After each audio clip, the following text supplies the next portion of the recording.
Wade, welcome to the podcast. What's going on, my man? I'm doing great, Mr. Jonathan. How are you? Uh, how times have changed. I feel like I just have such interesting memories from when we first met and kicked off. Um, but it's been a few years. You guys have changed the business a little bit. You've changed, I think, as a person, business, lifestyle, all that. So I want to get into everything. But for those that don't know, you mind just giving a quick Yeah, for background sure. on what you do for work and then what your role in that business is. So I'll preface this by saying when we started working with John roughly, what was that, like 4 years ago?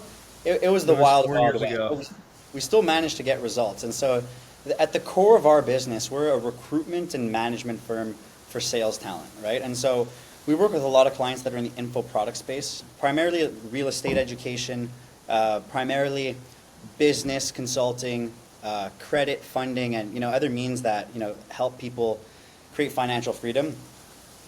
So we essentially staff the sales talent, we manage that talent, and we consult on growth for our clients so that their only job is really to focus on fulfilling on their product, getting their students results, whereas we focus on getting the students in, for that matter. Got it. Yep. And when we first met, Wade, I think it was a cold DM that you It sent was. some testimonials.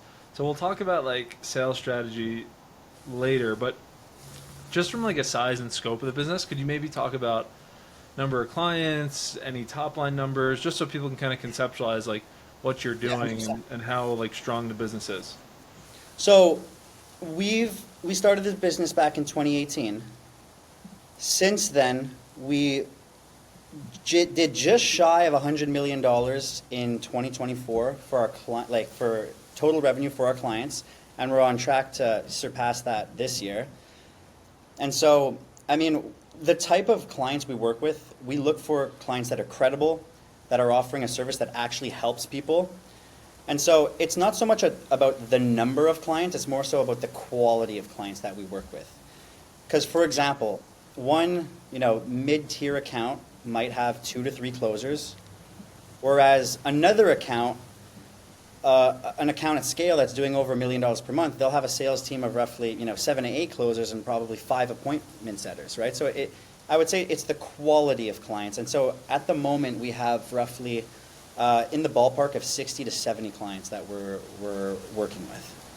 Holy cow, man! You guys, I mean, you blew up. I feel like when we were working together, it was maybe like 15 or 20. It No, was still much less. pretty. When we were working together, you were my first client that I brought on. So like I created the client acquisition model in our business. Prior to that, it was just like referral basis. But No way. I think at that point we were roughly 6 to 7 clients with a sales Holy team of cow. maybe 15 closers. And so now Mhm. we're are like full staff, including operators, sales talent, consultants. We've surpassed 200. Wow. How many are on the team now? Roughly 200. You have 200 employees? Yeah. Holy cow, that's insane. Do you guys do setting also, or is it mainly from the time of sale? No, so now we've really integrated the setter process, and so we have setters that are dialing up leads, creating opportunities from those. We have DM setters. We also we're in the process of launching our own AI setting software. It's like we train this, chat bot to replicate, a human. And in the beta testing we've done, they're actually more reliable and more consistent than a human is because we don't have to micromanage an appointment setter. So it's still in Mm. beta testing, but it is, something we're going to be rolling out mass market very shortly. When are you thinking that's going to be live? Just because I've had such frustrating experiences with setters that we kind of just gave up on it. That will be live. There's no exact timeline. Again, we're beta testing that on some of our accounts that are seeing phenomenal results where they're actually outperforming, salespeople. But I would say to be safe, probably within the ballpark of, 2 to 4 months, Okay, cool. Epic. probably Well, less. let's I definitely want to stay in touch on that. So for those that don't know, I used to do real estate coaching and had an offer on Airbnb, and that's when I first met Wade. And like, there's no doubt Wade was the best salesperson, still is the best salesperson that I've ever met. And now, like, I've had salespeople on my team, and I've met with a lot of other salespeople, and like become with friends a lot. Wade is still the best of anyone that I've ever met. So I'm just curious, Wade. Like now, digging maybe into your story and like ops a little bit, or like the detail of selling. Have you always been good at sales, or was it a skill that you picked up and like, or maybe were you naturally somewhat good at it and then you refined it, or did you learn it all kind of at a certain point? Well, I'm glad you gave me some options to choose from because I was a little uncertain when you had originally asked. But I would say I had a lot of enthusiasm. Both my parents were in sales their entire careers. And so I had the personality, so I had to learn how to refine it and bottle up that enthusiasm. And so that's what really allowed me to take it to the next level. Because if I had, like, prior to me, learning sales, prior to me kind of dialing in that process, I would have been a little bit too outgoing. I would have probably scared off some prospects because I had too much personality, if that makes sense. So instead of having to learn, so there's two types of salespeople we come across. And obviously, people that fall in between. There's someone that comes in, they have a great, huge personality, and we have to help them refine that, kind of teach them the skill set. Then there's the other avatar that they're organized, they learn quickly, but they might be missing, that enthusiasm. So we have to kind of teach them those tonality cues. I would say I fall on the latter, or on the first option, which is someone that just had to refine his process and kind of dial in, focus in, and not over communicate, but listen. When did you start to refine that? Was it when you started working with Ambro, or was it before that? And then how did it actually go? Was it like through just repetition? Was it like classroom training? But like when did it improve, and then how did you improve it? Well, that's an interesting story. So, I mean, the first the first call I ever took, I was selling on an offer. It was a real estate education offer called Faster Freedom, and it was a 15-minute call. I had closed that deal, and I was shaking to the point where I'd forgotten to get the client's CVC and their postal code. Right, so I jumped into our team meeting afterwards. I'm like, everyone, I closed my first deal. They all looked at me, Ambro included, as if I just discovered fire. Right, so I called back the lead, got the payment information correctly. But I would say what led to that was an accumulation of dialing in, learning, NLP, learning how to close, learning sales techniques. And another great help was my mother, who had role played with me and helped me. She had roughly like 25 years of corporate sales experience, so she helped me refine that process, right? So, like, I would say, like, to answer your question, I learned it, right? Now that's from a logical standpoint. Once we've done some deeper level digging to this, we noticed a correlation between men that are very fluent and, you could say, great communicators with women, naturals, we'll call it, and people that have to learn the process. So I think it's a combination that I was very well spoken in speaking to women, and also refine the sales process. Got it. So when you actually started improving and learning, was it role playing? Was it watching videos? Was it learning from Amber? Like, how did you take it from just being energetic and maybe having like a little bit of game to then really refining your skills and becoming a great salesperson? It was an obsession to have that wow effect on like my peers and my comrades. So like studying not so much the scripts, but the meaning behind the scripts, studying the tonality, like really obsessing on how to become a great communicator. And so countless hours, at the office. I took probably like in between graduating with a finance degree in college, I took roughly 2 months where I locked in and just focused in on sales prior to joining Net Revenue, or at the time, the Stratton Sales Agency. So I came ready. I would say preparation. Okay, I gotcha. Um, I want to talk a little bit about some actual sales tactics. So, and some of this, when we were talking about this before, was I was just getting back into sales for the company that I'm running now. At some point, I'll probably bring on a salesperson again, but just since things were kind of happening through organic and a lot of referrals, and it was just testing it, I've been back doing the sales myself, and I had to refine and improve a lot myself, and yeah, like figure out a lot of different strategies that weren't working anymore. Um, so I guess for those that are just maybe like starting to get back into sales, I'll ask my specific sales questions. But I'm curious for those that are like considering doing their own sales in the business. Is there a typical way, or I guess like flow, that you have found works best in a sales call, or maybe actually, you know what? Forget that question. Disregard that. I want to actually go with mistakes. Where have you found that people may make mistakes when they're trying to do sales, or the reason that they're not actually closing business when they're doing the selling themselves? Number one is they focus on the script and not the meaning behind the script. And so Okay. what ends up happening is they they try to replicate a process that might work for someone but doesn't work for themselves, right? And so you have to understand it's not so much about what you're saying. It's not even so much about the exact questions you're asking. It's about the meaning and the responses that you're gathering from those questions, right? And so I like to view it that there's three levels to communication, or three levels to sales, right? There's like the surface level conversation, which is, hey, what's up? How are you? How's the weather? You know, what brings you here today? There's the action taking level, which gets someone to commit, which is a little bit more so like those 1990s Wall Street pressure tactics where, like, do this now, like, why do you want to do this? Like, what's the goal behind this? But then there's the third level and the most important level that, you know, the top 1% of salespeople understand, and it's there's a lot of NLP involved with this, and you'll hear this. Tony Robbins talk a bit about this. You'll hear sales trainers like Eli Wild discuss this. It's the transformational level. It's how can I transform someone's identity so that they're not just committing to getting into real estate, for example.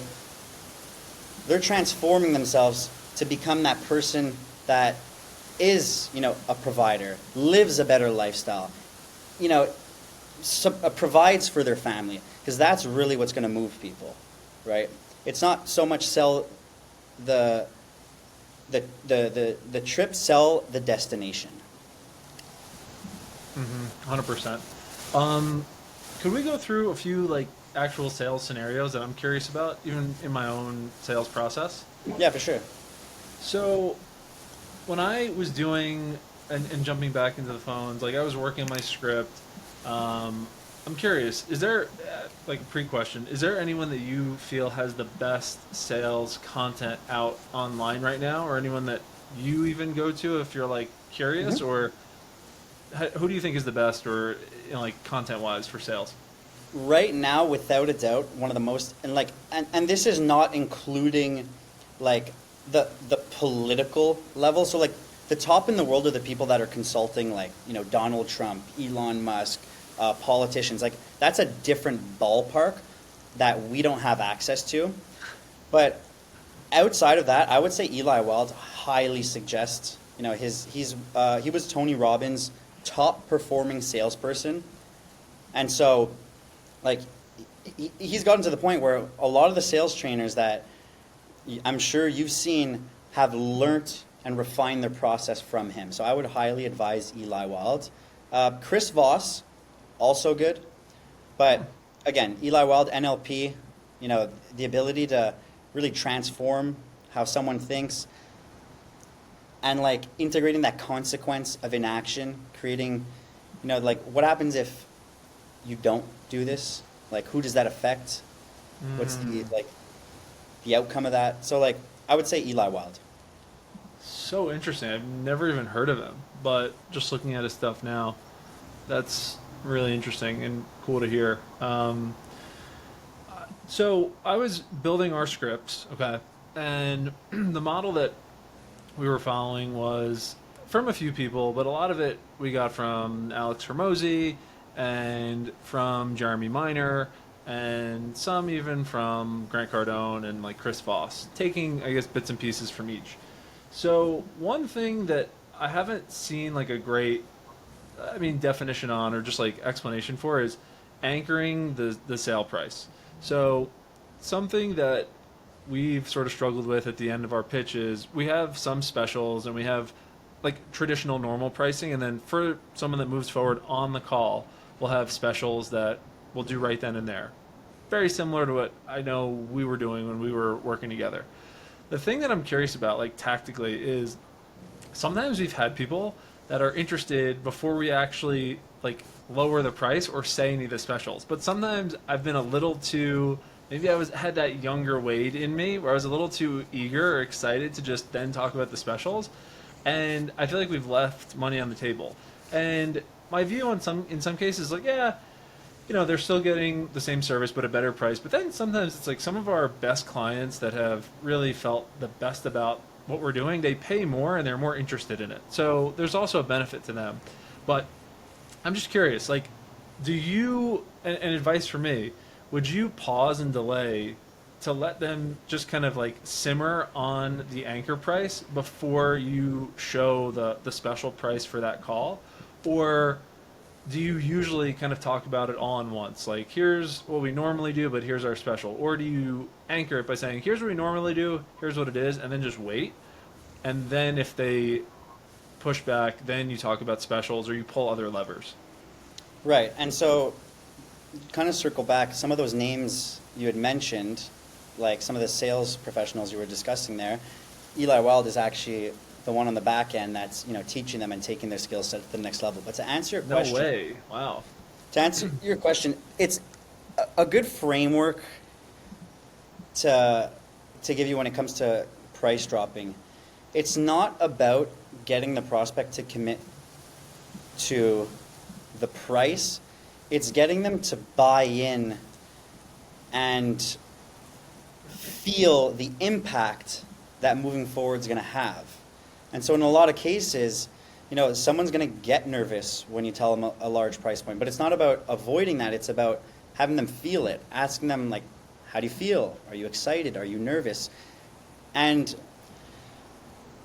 framing those beliefs and those feelings in their best interest. Like, good, you should feel nervous. Do we grow in our comfort zone?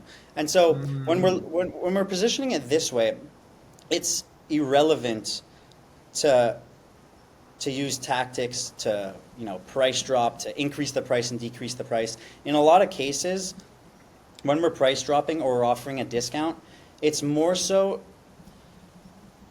to get to make the prospect aware that there is a significant price attached with it, to prepare them for the price. So let's say, hey, I'm hosting a discount, it's $2,000 off.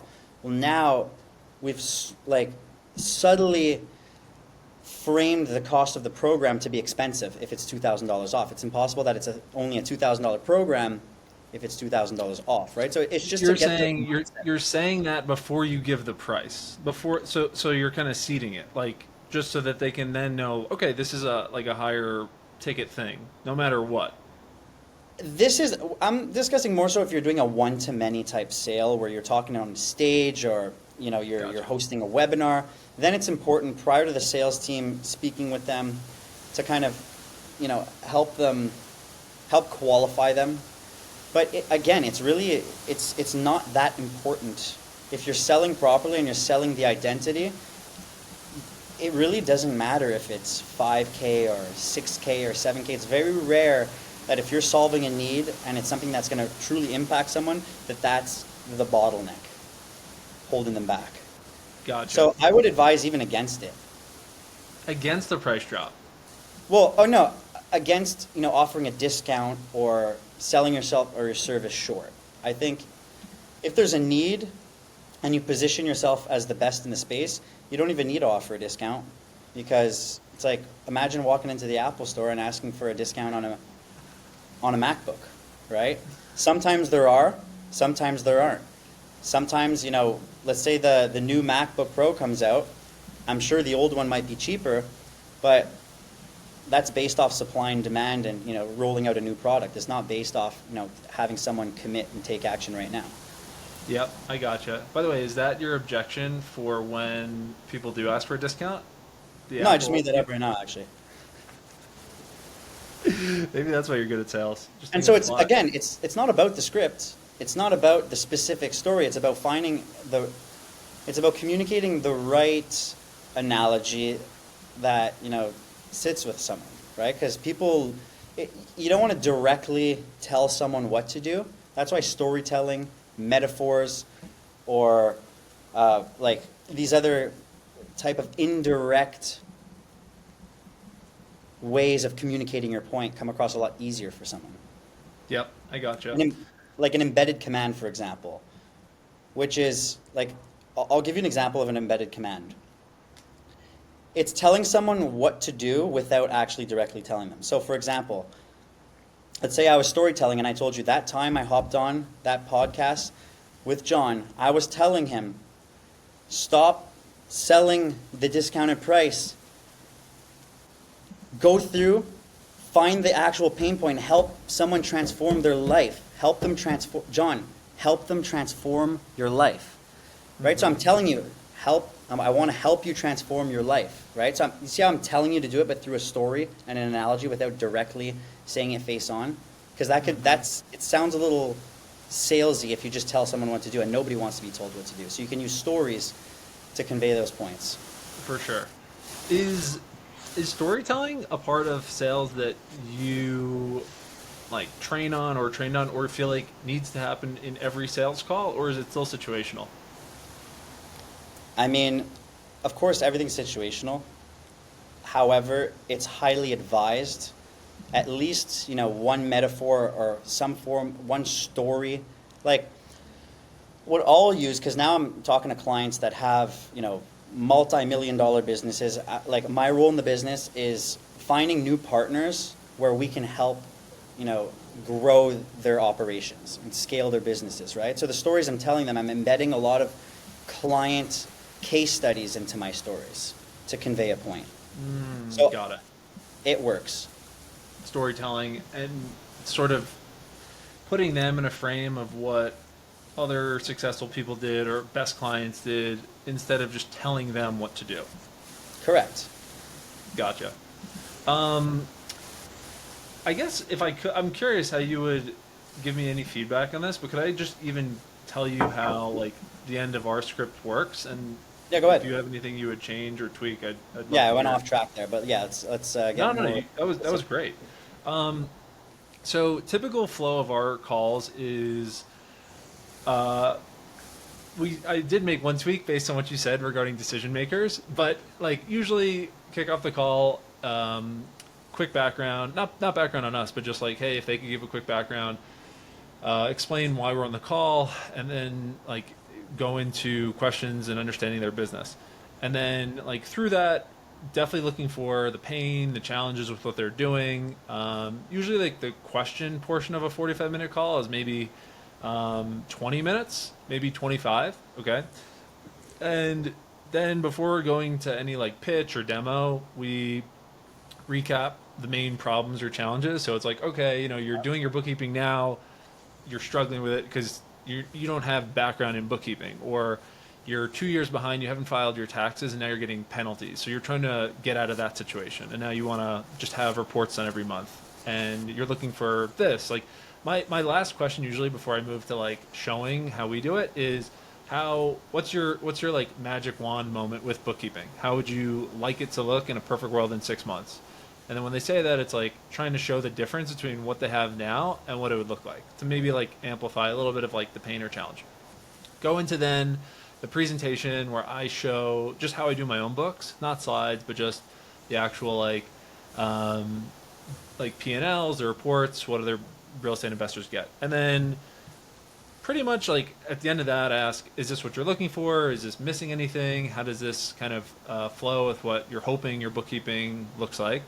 And then if they say yes, cool, and I say like, I don't know, something to the effect of, I have like a few lines up here, but like if price was out of the equation, is this the solution you're looking for? Like, would this help with what you're trying to accomplish in your business? everyone says yes. And then from there I say, okay, so how we do it is then like I talk about onboarding, and this is where I anchor a little bit, where I'll usually say numbers that are typically higher than what we would charge for like onboarding cost 500, setup fee is 750, minimum commitment is 3 months, and our minimum bookkeeping is like 550.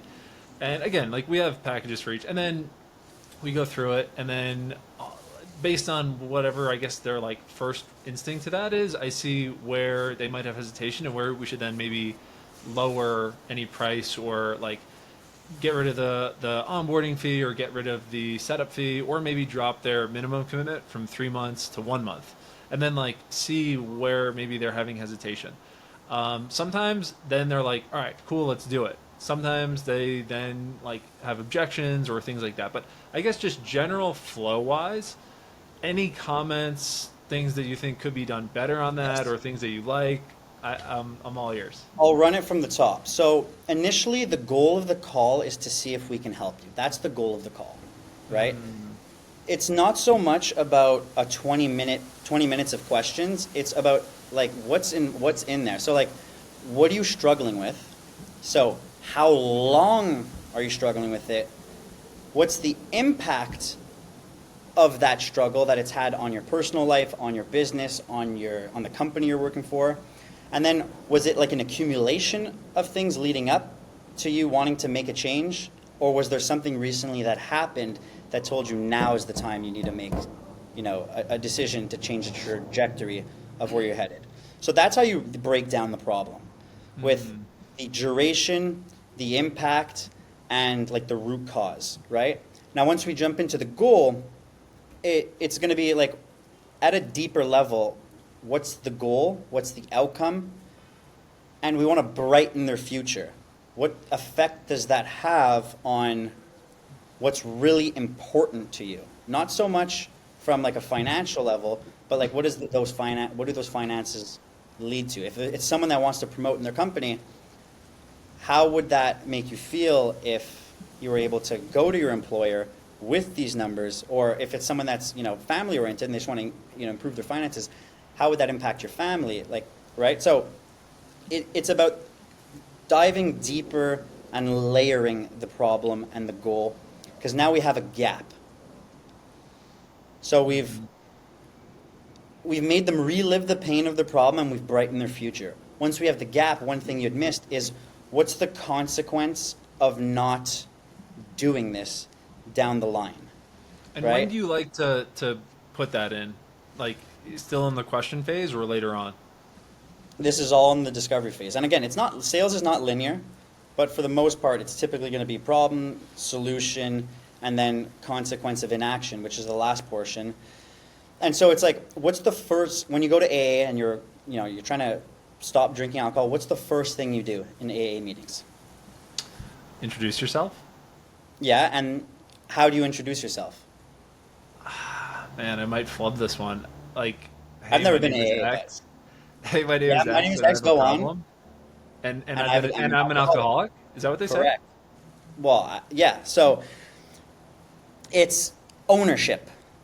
You got to get them to take ownership that they're what's in the way of them achieving X, Y, and Z result. And that's what leads into the consequence of inaction. So what happens, how is this going to impact you promoting to that XYZ role within 3 months if you don't figure this problem out now? How's that going to affect the relationship with your family if you don't solve this today?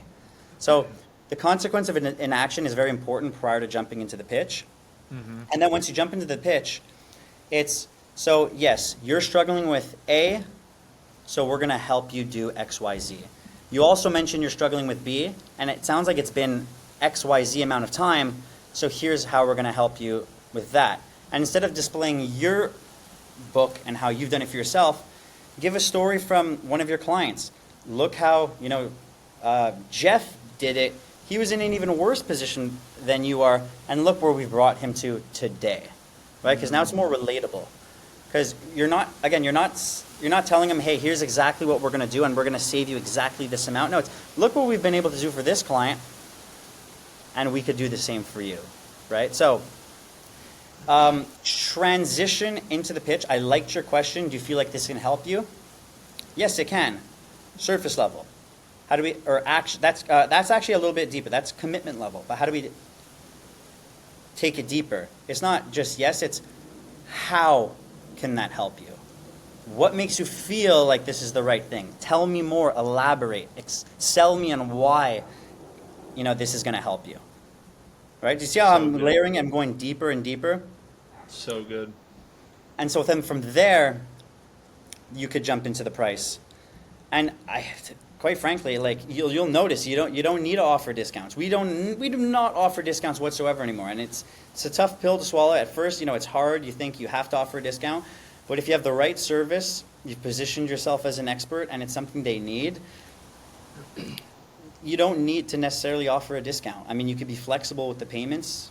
If you must, is there, like, what's preventing you from moving forward? And they're like, oh, absolutely, if it was a little bit cheaper, well, what price were you looking for? And if, like, oh, if instead of 10K it was 7K, I would move forward. Okay, so you're telling me that you would move forward if it was 7K, this would make sense for your finances? Yes, okay, then let's do it. Right, so you don't want to just start throwing discounts, because you're not selling the discount, you're selling how it's going to change them, how it's going to change their finances. Totally. You gave some amazing questions, but what I also noticed, and this might be some of the like the tonality stuff you were mentioning, just you weren't saying them like some people ask these questions. You were saying them emphasizing certain words, or pausing, or lowering your voice, or making it higher at certain points. How do you think about that? Or is it something now you just do sort of subconsciously? Or are you still thinking about that when you're asking certain questions to emphasize certain parts of it? Because again, maybe this is why just reading the script doesn't work for people Right. that read a blank script like monotone. So how do you think about that? And I guess, is it just like innate at this point? Or are you still kind of Right. always tinkering with that? So right now it's unconscious competence, so like I'm not thinking about it. I had no idea that I was even doing that, but like now that you bring it up, so that was part of the obsession phase, like for those 2 months where I locked in. What was hardest was the tonality, was saying it with the right like level of assertiveness, or level of curiosity, or level of empathy. So like yes, you have to train yourself to, because now you're speaking to the subconscious mind. Where like, you're not communicating words, you're communicating the underlying emotions behind those words. Mm-hmm. So 100%. that's absolutely a great takeaway. A couple more tactical ones, just some things that I've struggled with, and I'm curious your take. So, let's say someone jumps on the call and they're on their phone, or they're walking. So they're definitely not in front of a computer. They're doing stuff. Maybe they're in their car. Will you go forward with that call, or will you say, hey, or will you say something to say this isn't a good way to do this? Let's schedule an actual call where we're both kind of more locked in. How do you handle that? Never a good place to be, but it depends on the like the consumer you're speaking with, right? If it's B2C, it's business to consumer, that will happen more often. The clients that like, I've seen that more when I was selling on an offer. Now that I'm closing clients, it's very rare. They're usually like set up and like it looks like they're about to take a podcast, or they're like at their computer. So it's more rare. So I would say it's a combination of persuasion prior to the call. Like, be somewhere, like if you have to convince them, it's be somewhere where you're ready. You have your laptop, you have your numbers pulled up. That way we can really audit your process. So it's a lot of persuasion prior to the call again. Right. And if it does happen, well then, sounding like an expert, being like Jordan Belfort talks about, sounding sharp as a tack, being an expert and a force to be reckoned with, like, your time's valuable, John. Like, yeah, I mean, I would tell them like, hey, do you have all of these things in front of you? That way we can, make a firm, educated decision, but you have to frame it in their best interest. Because again, I don't know if we can actually help you unless we have your full attention and we have, your books pulled up. So it'd be in your best interest to come prepared. Do you need a reschedule? And so you're creating a frame as you do that. In their best interest. Makes sense. And it's a I pattern like interest. that. Yep. Here's one also that has been a little trickier. Like for the when someone's on their phone, usually again, I'm glad you said that to make it seem like it's in their best interest. They can't see the stuff that we're going to walk through. So it's just better to do another time and we can just get more out of the call. Something that I have struggled with is couples. I'm curious if you find couples, again, you're selling to a different clientele now, so I doubt it's couples, but you've been in the trenches and you've sold B2C for a long time. Yep. Are couples easier, harder, neutral? Do you not change anything when you're selling to a couple? How do you think about it? So when you're selling to a couple, you're selling the relationship that they have together. And so you're using positive frames and negative frames. So you're framing them like, wow, it's so refreshing to speak to a couple that's in this together, that, they want to move forward together, or they want to, work on a project together, because you'd be surprised the amount of people that do this behind their partner's back, and it creates conflict, and it's one party versus the other. So it's good to see it, that you have that good relationship with your partner. And then you could even embed some, almost like some sort of storytelling, or you could, an example of that would be, our most successful clients have created that symbiotic relationship between their couple and themselves. So that tells me you have a competitive advantage. You could reframe it in their best interest. So now they're looking at each other like, yeah, you're right, we do have a great relationship. Wow, you're building encouragement. You're selling them on the belief that it is a good fit because they're a couple. Yep. Does objection handling change at all for couples? Because they can't lean on, hey, I need to talk to my partner, boyfriend, girlfriend. But maybe this is an excuse, this is just a limiting belief, but I have struggled with it when they're on the call together and it's like that 2v1, it is 2v1, and then they're like, yeah, we need to talk about it together. And with an individual that says, I need to talk about it, maybe what you're going to say, because I remember you sent me a voice note a few weeks ago, if this is something to address early in the call or the first thing, but I'm not sure if it changes with couples, but it's definitely something that I struggle with, because it's I don't know if it's going to come off as a dick to them that now it's combative, because it's a little easier to, when someone's making it up just as an excuse, and then say, hey, what if your partner said no, or what, in a line that I've worked, anyway, I'll get to that. I want your feedback in another line when they use that objection, but I'm just curious, any tactics or ways that you've changed objection handling when it's a couple, or kind of the same thing? So it's the issue here that I've identified is that you have to look internal. It's not 2v1. It's not awkward. You're not being a dick. You have to turn your chair around. You have to sit on their side of the table, metaphorically. And once you view it in that light, it's not so much you against them. It's how can you, in their best interest, help them make that decision together. So instead of when in your sales process, do you convert over the call, or is there usually a follow-up process and legal documentation, and it's a wire, or is it right now you got to do this? Usually it's one call close. I'll say, hey, here are the specials for today. And usually I can layer it with hey, here are the specials today. You're a friend of this person. You're an affiliate. You have an audience, whatever. So here are the specials that I would do today, right now, if you wanted to give this a try. So then, at the end of once you've gone through the process, once they're bought in, once they both admitted that this is something that could help them, you could ask them both how do you feel about this? How do you feel about what her point of view is on this? From there, once you have the buy-in, and if you feel any sort of, resistance, you say, what you could do is detach yourself from the situation.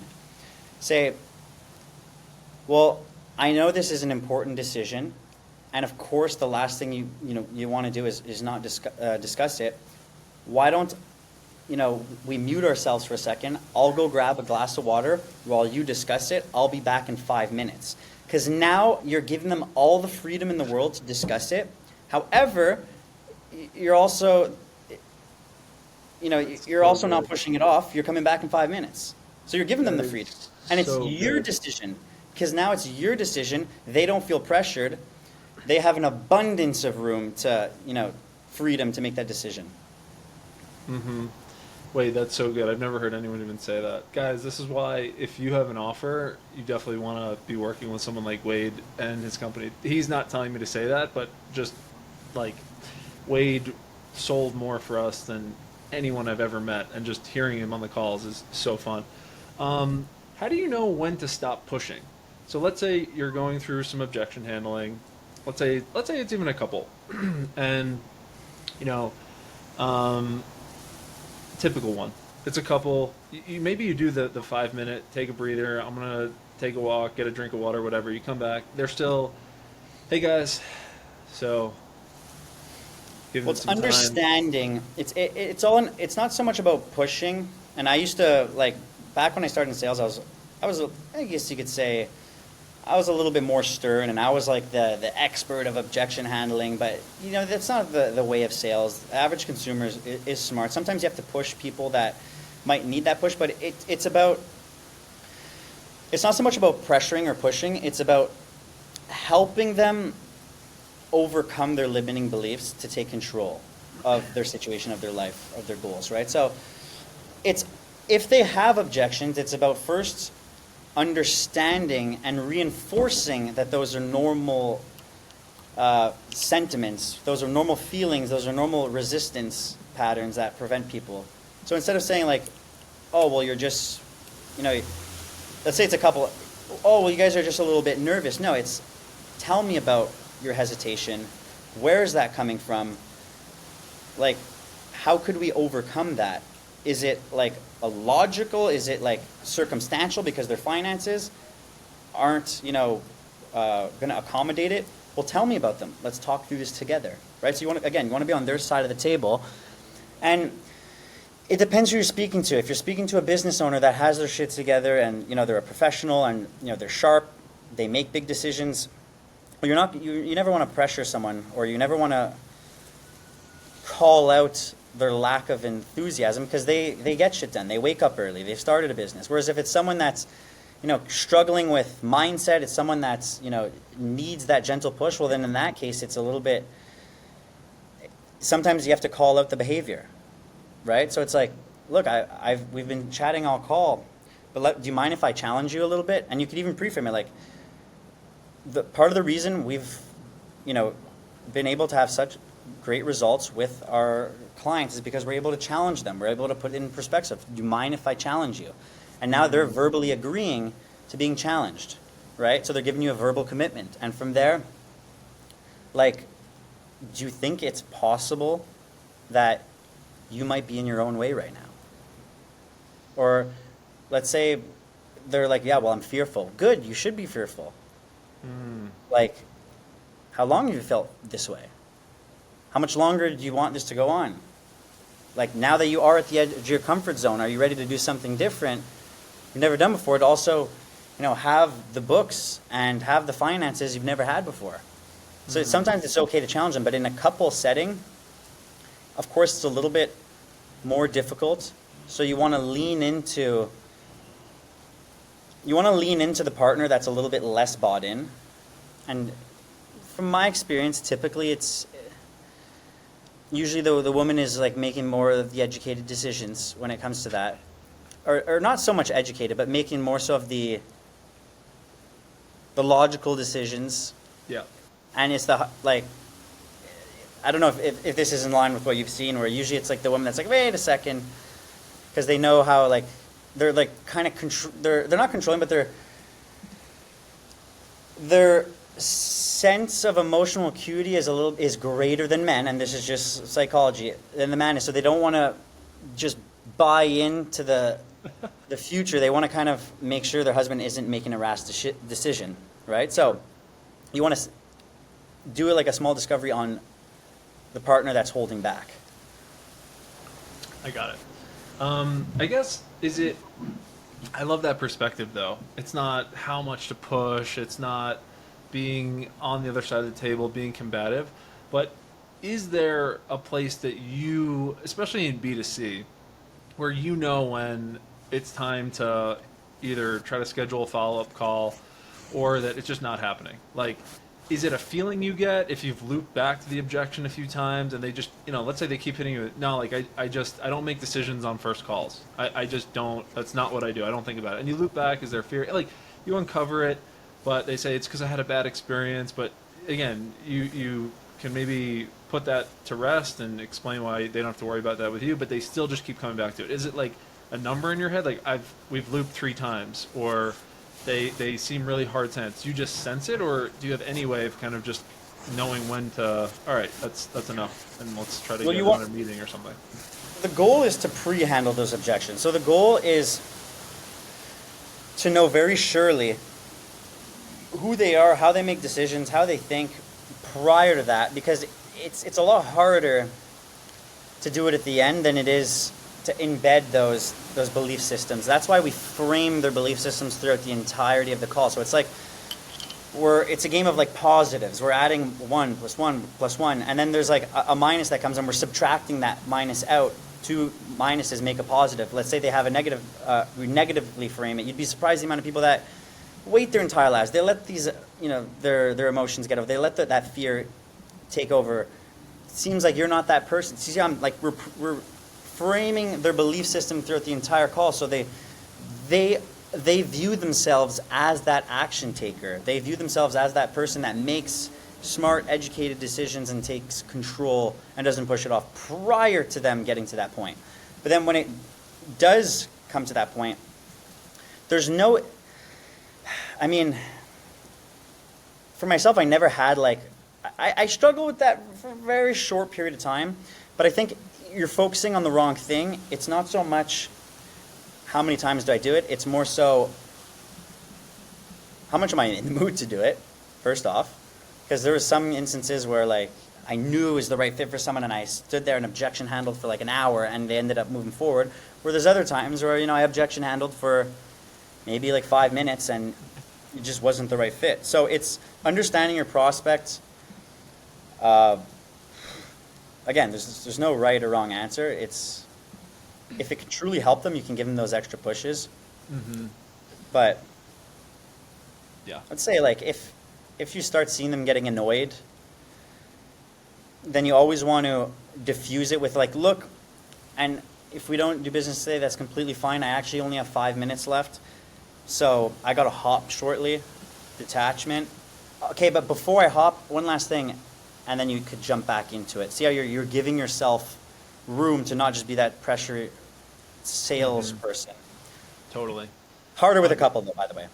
100%. No, that's just so tactical, though. But yeah, it seems like it is a little harder. And then I guess, as always, is a next step that you're going for, if it can't on that, is scheduling the next call. Or I've seen some people, they kind of take more of an approach like, hey, if you want it, you'll come back to me. What's your stance on that? Is it schedule the next call, or kind of leave the ball in their court with an offer or a last kind of way to position something and then see if they come back? Well, again, if it's a B2C setting, you want to, if it's a B2B setting, it's we're not even going to do business today. Let me get you over the paperwork. We have to still make sure and do an audit process on the back end and make sure if you qualify. But if it's B2C, more so than, you want to get some more commitment on the phone. So okay, so, and just so I understand, do you have what exactly is your buying criteria?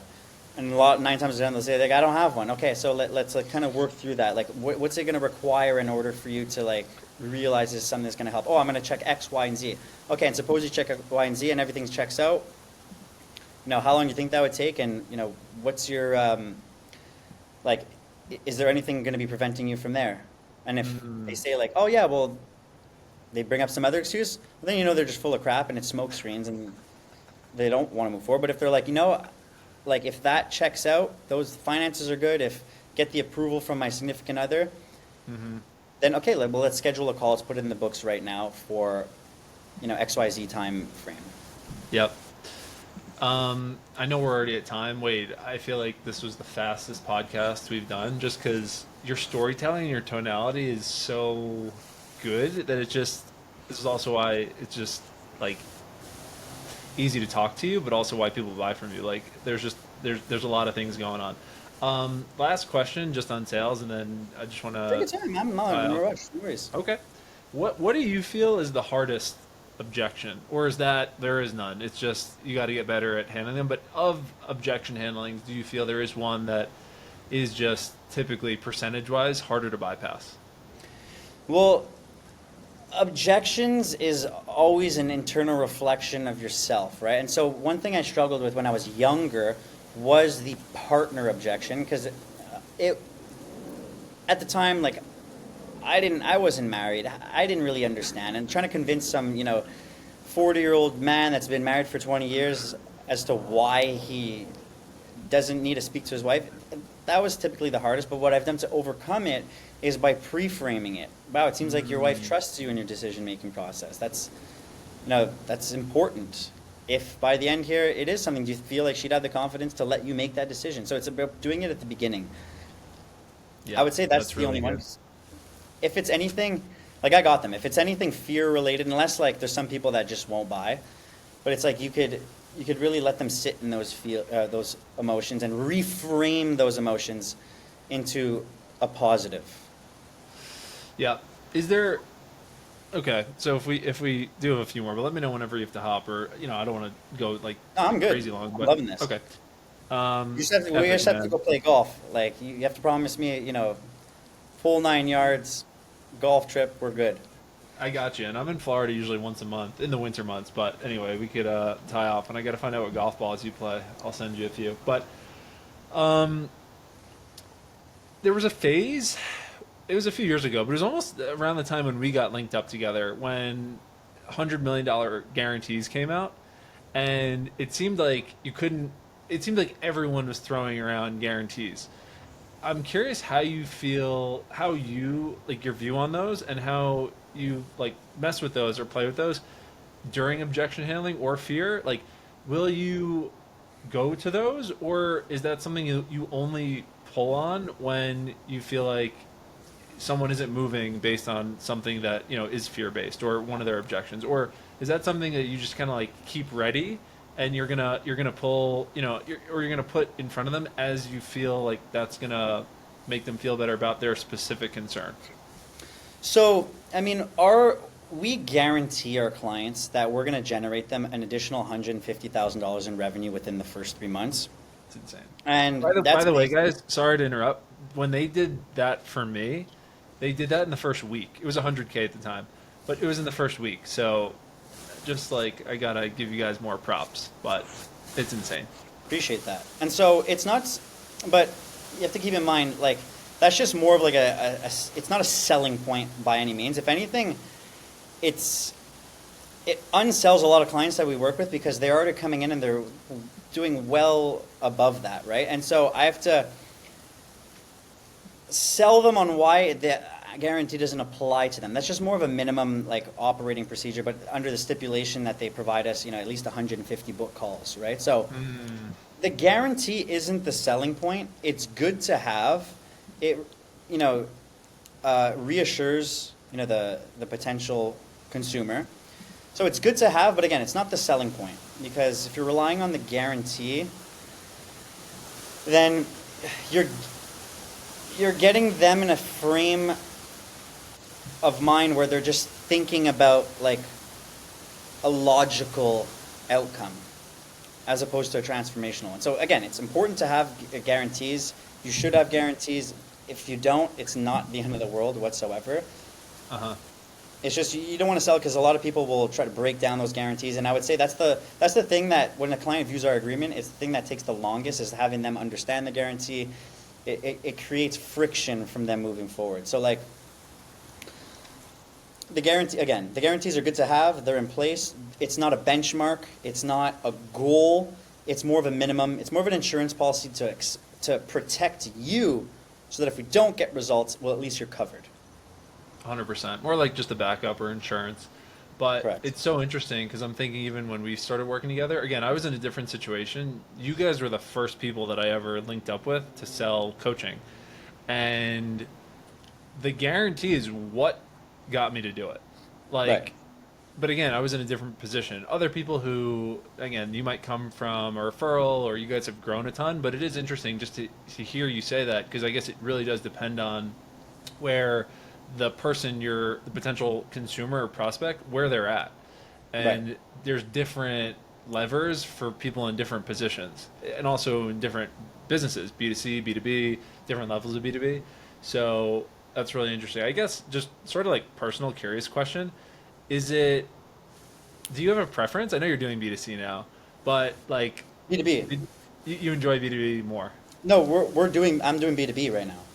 Oh, sorry. I don't know why I said B2C. You're doing B2B, but like, how do you think one is easier or harder, or do you have more fun with one, or you enjoy both and they are what they are? I love B2B. B2B is like it is fun. B2C is it's a little sometimes it's a little exhausting because you need to sell people on becoming a better versions of themselves before you could sell them on solving their problems. So there's more energy required on B2C, and you're dealing with more people that are kind of wasting your time a bit because they've wasted their own time. So it's normal for them to waste other people's time. So you have to like. There's more no shows. There's more people showing up like on a jog, walking their dog. Like it's a different sale. It's definitely a different sale. Both are fun, but Yeah. yeah, Yeah, definitely. I get what you're saying. It's also like now, again, being in business for a few years, like if I jump on a sales call as someone that's just like in business, and maybe I don't know if you're an easy seller or a hard seller yourself. I'm I feel easy like sell. I feel like most salespeople are pretty easy sales, but like for me, if I jump on a call, I'm going on that call to buy and Correct. only looking for any reason not to. Like for me, I'm like, why would I waste my time on a discovery call or a sales call? I'm looking to get this problem fixed. Like I don't have time in my day to just jump on sales calls all the time. So it's I think in B2C you get people that jump on more that are just like, oh, like I want a free consult or something like that. And that could be harder, Exactly. but then they also you can maybe I don't know if you found this or would agree with this. You can maybe then move them a little bit more because it's like they're a little more malleable if you can like prove to them that they can be a better version of themselves or that what you have will actually help them or maybe like Correct. so Business people are a lot easier to unsell, mind you. So there's a fine line. So it's like it's a lot easier. Like for an amateur, it's virtually like impossible for them to sell, like experts because like they'll read through you within half a second, right? Whereas they can get yeah. away with selling B2C. So it's time consuming. There's more, involvement with the B2C. There's more, I guess, not so much convincing, but like more so selling involved with it. Whereas with the B2B, there's less selling, but more like you have to more solving their problem Yeah. and not screwing it up. Do you tinker with different openers, or like again, you're doing only B2B now, but like I was watching something from Alex Hormozy, like I don't know, maybe last week, and he was like, yeah, I was on a call with a banker who was trying to sell me, and he didn't even have like any opener. All his opener was like, hey, you mind just like cutting past the fluff? Let's just get to it. And he's like, I really appreciated that. And I haven't implemented that, but I've like sort of played around with it. And I've gotten on some calls with business people. Again, like maybe they're just trying to take the frame and then they want to run it, but I want to try to get it back. But do you, I guess, how different is your opener, if it is different, between B2C versus B2B? So it's fairly similar, except we're not, pushing them to a commitment with B2B. But I always start every call with like, glad we got a chance to connect. Like, where are you located? And I want to see if we can help because Yeah. our model, we're only successful if you are. We only make money if you do too. So we'll go back and forth here today. It's not, I'm going to ask you this question. No, let's just go back and forth and see if there's alignment. And if so, great. If so, hopefully I can leave you some value. So, start by telling me where you're at. Yeah. So it's not, hey, I want to see if you're a good fit for me. It's, I want to see if we can help you. And let's go back and forth and have a genuine back and forth conversation. It's such a good reframe. It goes from you being desperate and another salesperson to qualifying them. And I feel like a lot of people don't do that. And just from the very beginning of the call, the dynamic is jacked up. Right. And I'll notice there's I'm not perfect. There's some days where, maybe, I went out the night prior and I'm not 100%. It's happened. It's very rare that happens, but maybe 1 out of 1,000 calls it happens where I'm not 100% in those first couple words, and I could just tell they just gain frame control. It's over, from the get-go. So it's an important part of the call. Are you doing sales training now internally, or are you mainly just doing the B2B stuff? Is someone else doing internal sales training for salespeople on the team at NetRep? So we have so with our pod structure, each pod will have 3 to 4 accounts. Each pod will have a sales director, which does one daily training. They'll have a team lead, which will, in breakout rooms, they'll get involved. They'll listen into the call recordings. They're there for ongoing support. That's when we're managing the sales talent. When people are coming in, I do hop on some role plays initially. So I do help, a lot of people from a corporate sales background kind of refine and tighten the sales cycle from a 6-month to a 45-minute to hour sales cycle. But on top of that, there's also our chief of staff that's helping me out with that. And we also have another sales trainer that's also doing daily meetings with the new talent as well. So I'm a fraction of the support that they get. Gotcha.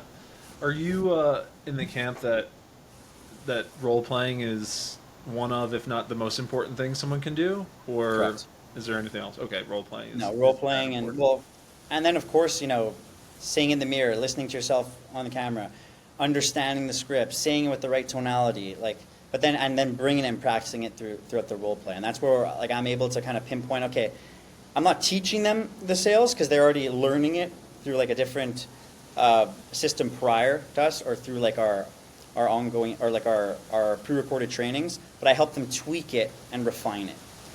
Yeah. Do you guys, for your own program, do any core sales or have a coaching program for sales training? I thought you did that for a while, or maybe not. We did, but there was a conflict of interest because a lot of sales trainers are great.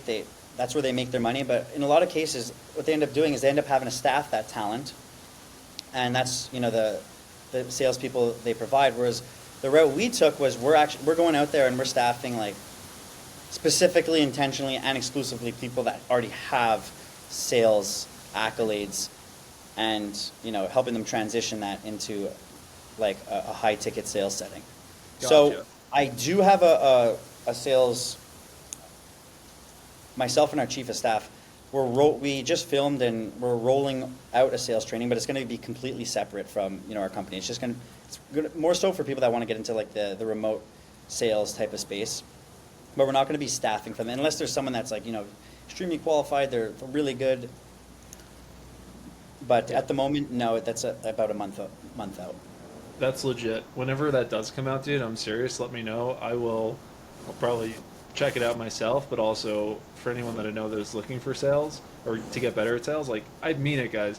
Wade is the best salesperson I have ever met. So, wait, actually, Nick was telling me about this, or maybe you mentioned this to me a while back. Are your folks good at sales too? Are they involved in sales? Is your mom a salesperson? They're both. Well, so they've been both in sales their entire career. So my dad was more the relationship type of his name's Wayne. He's we trust Wade. We have a good relationship with Wayne. We go back and do recurring business with Wayne. Not tactical whatsoever. Just stand-up guy, trustworthy, easy to get along with. Whereas my mom was the complete opposite. She's sales expert. She knows how to like, go deep, uncover, get people to take control of their life, more like hungry, more like persistent. So I got the Damn. best of both worlds. You came out of the womb just ready, and with that environment, that's epic. But no, I'm serious. Whenever that comes out, that's really cool. So just, I guess, kind of winding down here and recapping. So net rev now is, maybe just recap. Is it strictly it is for someone that has an agency or an info product or a product that they are looking to outsource their sales team, or do you guys do any staffing or training of internal sales teams? Like, just maybe recap or kind of high level. What's your guys' model or like business units? Right. So we are flexible, and they're like, depending on the circumstances, that is absolutely an option. And now, so primarily we focused on the info product space, but we've also, broadened our scope of work. And so now we're also, targeting clients that have, that need help with like pharmaceutical sales or insurance sales, or we actually have some clients that have like marketing agencies, or another one is like bookkeeping. We have a couple clients doing bookkeeping now, so like that are in the pipeline and that we just move forward with. So it's really, it's more so like shorter sales cycles, higher ticket items. But to answer your question, it's not just info product space. We are flexible, and we do help a wide variety of different verticals. Gotcha. And then I guess just on like delivery, is it is the only model that you guys do the outsourced sales arm of companies, or do you do staffing as well? Like, let's say I don't know, an info product company came to you and said, "Hey, I need 3 salespeople, but I want to, I don't want to say own them. They're not like slaves, but Right. they want to control them." Is that something you guys do as well, or is it just the model where you guys have it in house and outsource it back to them? We've dabbled with it. The Uh-huh. reason why it's not our focus and we don't just do staffing is because the only way to reliably and consistently get our clients results is to also have complete control over the sales process and manage the sales talent. Because without it, salespeople are they're very up and down. It's rocky road. So for the like 100% of the time, we also come in and manage that. We don't do any like staffing particularly. That makes sense. What's the plan for 25 for you personally, for the company? Like, I didn't know the numbers you were up to from a revenue, in that business, revenue and just number. It's unbelievable. But what are you thinking for 25? What's the plan? For 2025 on a personal level, staying and getting in much better shape, getting invested into real estate. I do not own any real estate at the moment, so I want to get some either single family or some self-storage units from a personal standpoint. And then from a business standpoint, it's being able to expand the types of clients that we work with, like the different industries, right? So not just focusing on the info product space, of course, scaling that division, but our goal is to become a $1 billion company, and it's going to happen. So it's just we're capped in the info product space, so it's helping different industries, solving different problems, and of course doubling down on the existing client avatar we have, which is the info product space, or consulting space. Gotcha. Um, Damn, there's one other question I was gonna ask. How's your golf game? I didn't hear that in your goals, but I thought it would be there. So golf games, I mean, I'm not an expert golfer. You'd probably beat me, even though I talk the talk. I'm not gonna walk the walk, but I have fun. I show up with a cooler full of beer. I don't cheat, so I'm not the best. Again, like I have some friends that are like pro level. We still have a great time together. I don't like using a golf cart. I like walking. The Damn, I golf love it. game, not the best. But you're there for the vibes, and you're Correct. carrying your bag or you're pushing a cart. I love it, man. I'm pushing the cart. Um, the one question I forgot to ask: what's up with WAP? I feel like I've seen them more and more. I think you were either with some of the guys or you were Yeah. out there. What's the deal with them? So WAP is like one of the fastest growing uh, platform for creators, and so they they'll house your product, and they'll also provide the payment processing on the back end, right? So they're a direct competitor, and they'll also they also offer funding options. So it's like we get paid now, the consumer could pay later with like an interest or whatnot. But they're a direct competitor with school, and so they've like their growth has far surpassed that of school, and so they're making a big wave in the space. So I'm sure you've heard of them. And Yeah. we're working directly with them. We're referring a lot of our clients to them, and they're referring us a lot of clients as well.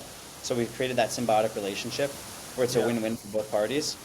But I highly recommend them. I mean, they offer a great service. They're a younger company, and they also help offer like funding for like higher risk businesses. And what I mean by higher risk in the payment processing world, education is higher risk, right? So there's like Yeah. more chargeback. It's not like we're selling goods and services. So a lot of these payment processors don't offer favorable, um, processing fees, or don't allow for funding for like education products, whereas WAP does. Gotcha. Are you guys like, if it's not politically correct, but are you guys like anti-Stripe, or is is the info product community more like down on Stripe these days? I mean, I when I was kind of getting out, I saw like more and more just like terrible kind of like stories and posts about Right. Stripe. But curious your take. We still have clients that operate out of Stripe. The issue is Stripe has a tendency to hold money more often. It's harder to get paid out. There's just more issues with Stripe Yeah, than with some of these other platforms. gotcha. Wade, you're the man. We You're the were man. well over, but it's great to see you. It's great to catch up. You look great. Like, the last time when we were kind of winding down, you were getting LASIK, and Oh your yeah, hair was so much shorter, and you came in with the that was a goggles long one time day. ago. Dude, it was so long, but no, this has been so fun, man. Just catching up, um, and just seeing like your growth, and also just yeah, checking in, always DMing each other like funny crap. Um, but but yeah, man, no, thank you for coming on. I'm sure the audience is gonna get tons of value out of this. What's just the last part? What's the best way for people to get in touch or know if they should reach out if they're considering getting help with sales? And again, you're not paying me to say this, but Yeah. if there is any company out there that is looking to get help with sales, again, I'm vouching for Wade. Like, you can get in touch and just see what's going on if what you're about to say Yeah. matches with whatever they do.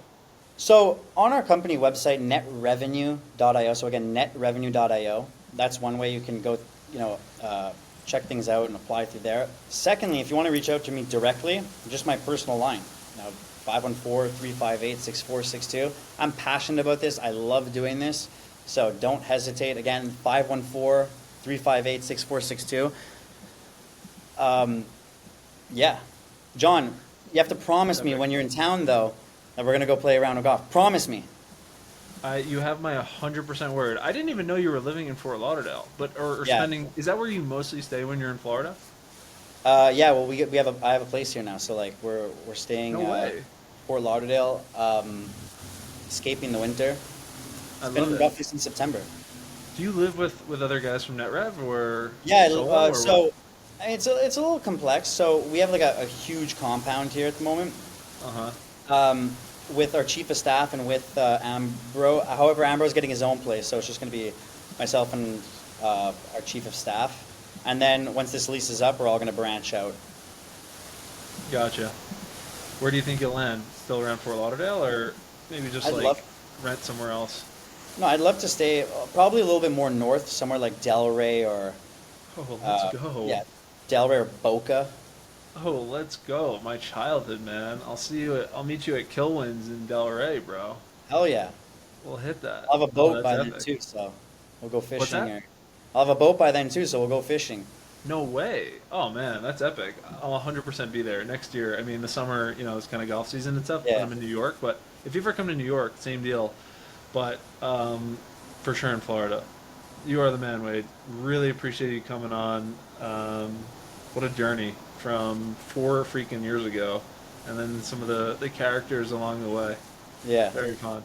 Appreciate you, John. It's funny calling you John. It's weird because usually we call you Farbellini or Farb.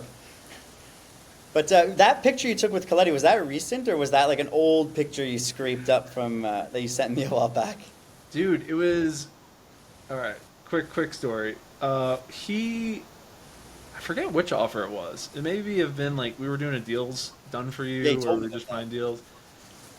He was helping on it. Like he was selling for it, and it was going pretty good. But he's like gotten into other stuff. Yeah. So like we stayed in touch. We've always like been cool. And then when we were kicking this new thing off again, I was talking to him and I was like, hey, like I just had some questions, and he sent me like a bunch of stuff. He sent some of like his old calls and whatever, and then we caught up. I don't even no, that wasn't a podcast. I was just chopping it up, but that was probably like I don't know 2 months ago, and then We got married. He's dude, married now. couldn't He's believe it. now they're like planning on having kids. So like, yeah, Totally different. Like I mean, he's a yeah, good but dude. he seems like he's doing good. I forget he's living. My best friend, dude. So Yeah, he's the man. Everybody was real cool. I mean, just like you and him were like the first kind of like guys that I worked with, but I'm taking a screenshot to send him. great times. So cool, man. Appreciate you coming on. I'll end this now, and then we can chop up a little bit. But thanks again, Wade. You the man. Cool. Side note, and you don't have to include this. If any of your girlfriend has any like hot Latina friends, let me know. I'll fly in. I'll be there. I'm serious, by the way. Wait. I'll fly in. Are you? We were talking about this before because now it's not like secret or anything. I have a girlfriend, and she's from Brazil. But do you?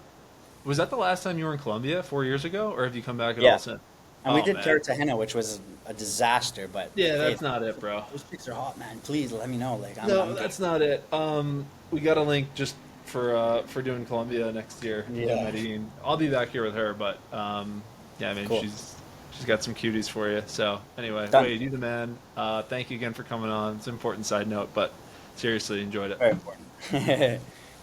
All right.